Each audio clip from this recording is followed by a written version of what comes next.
Bonjour à tous, on se retrouve aujourd'hui pour répondre à une grande question. Pourquoi y a-t-il plusieurs couleurs de sabre laser? Car au-delà des basiques bleu, vert et rouge, nous pouvons trouver plus d'une centaine de teintes différentes regroupées en 13 couleurs. Rouge, orange, jaune, or, brun, violet, bleu, turquoise, argenté, blanc, noir, vert et vert clair, qui sont respectivement en version originale Blazing Red, Fire Orange, Acid Yellow, Gold, Brown Wood, Purple, Guardian Blue, Arctic Blue, Adagon Silver, White, Black, Green et Green Jade. Et je vous entends déjà me demander, mais à part le côté joli, à quoi servent ces différentes couleurs? Justement, les couleurs de sabre laser ne sont pas en fonction des goûts de son propriétaire, mais de son style de combat et de sa façon de vivre. Donc, vous l'aurez deviné, aujourd'hui on analyse ce que veulent dire les différentes couleurs de sabre laser. On commence tout de suite avec le sabre basique des Jedi, le bleu. Les Jedi en possédant un sont appelés gardiens. Ce sont les meilleurs en escrime et sont souvent assimilés à la justice et à la protection. Comme exemple, nous pouvons citer celui d'Obi-Wan Kenobi, d'Anakin Skywalker, qui donne ensuite à Luke, de Plo Koon, de Ki-Adi-Mundi et d'Aayla Secura. Ensuite, nous passons tout de suite à la deuxième couleur emblématique des Jedi, le vert. C'est le sabre utilisé par les consulaires Jedi qui essayent de négocier et d'obtenir la paix sans user de leur force. Ils utilisent également la méditation pendant et hors combat. Ici, nous retrouvons Qui-Gon Jinn, Yoda, Kit Fisto, Luminara Unduli, Ahsoka Tano, Saesee Tiin, ainsi que Luke une fois qu'il s'est construit le sien. Attaquons-nous maintenant à la couleur de sabre principale du côté obscur, le rouge. Cette couleur est très particulière car ces cristaux ne sont pas naturels, ce sont des cristaux synthétiques. Ce sabre représente le mal. Je pense que ce n'est pas nécessaire de donner des exemples vu que 98% des sites en possèdent un, mais bon. Dark Vador, Dark Maul, Dark Sidious, Dark Talon, etc. etc. Mélange de bleu et de rouge, attardons-nous maintenant sur les sabres de couleur violet. Les personnes en possédant un savent tout autant utiliser le côté lumineux ainsi que le côté obscur. Ils requièrent aussi une très grande sagesse ainsi qu'une grande ouverture d'esprit. Ces trois plus grands utilisateurs sont Dark Traya, Marajad et Maître Windu.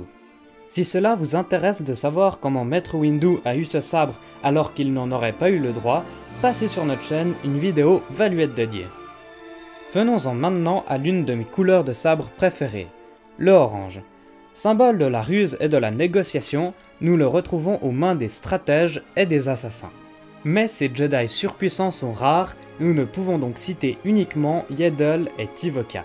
Une théorie raconte comme quoi le cristal du sabre de Kylo Ren était orange avant de s'abîmer et de virer au rouge.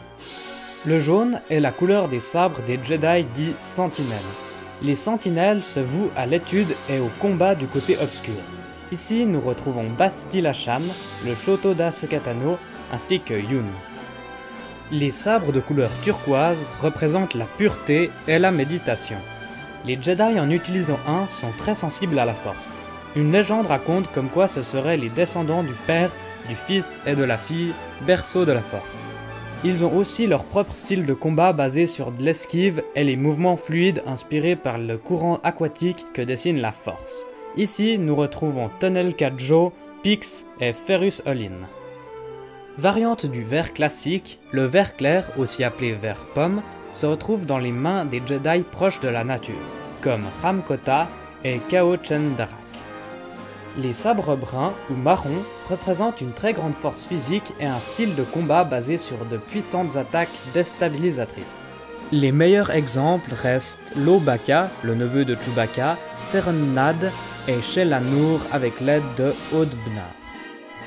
Les Jedi utilisant un sabre doré restent plutôt passifs mais ont une très grande connexion à la force. Ici, nous retrouvons Q-Ran. Argenté, représentation des esprits calmes et de la concentration, les Jedi en possédant un comme Terashinube possèdent une très grande connexion avec la force. Avant-dernière couleur, les sabres blancs représentent l'obéissance à une grande cause. Les personnes en utilisant un sont vouées à la paix et à la justice. Ici, nous retrouvons les chevaliers impériaux et Ahsoka Tano dans la série Rebelle. Mais franchement, qui s'intéresse à Rebelle? Voilà. J'ai gardé le meilleur pour la fin car on va analyser les sabres de couleur noire, ou plutôt LE sabre de couleur noire, car il n'en existe qu'un seul dans toute la galaxie.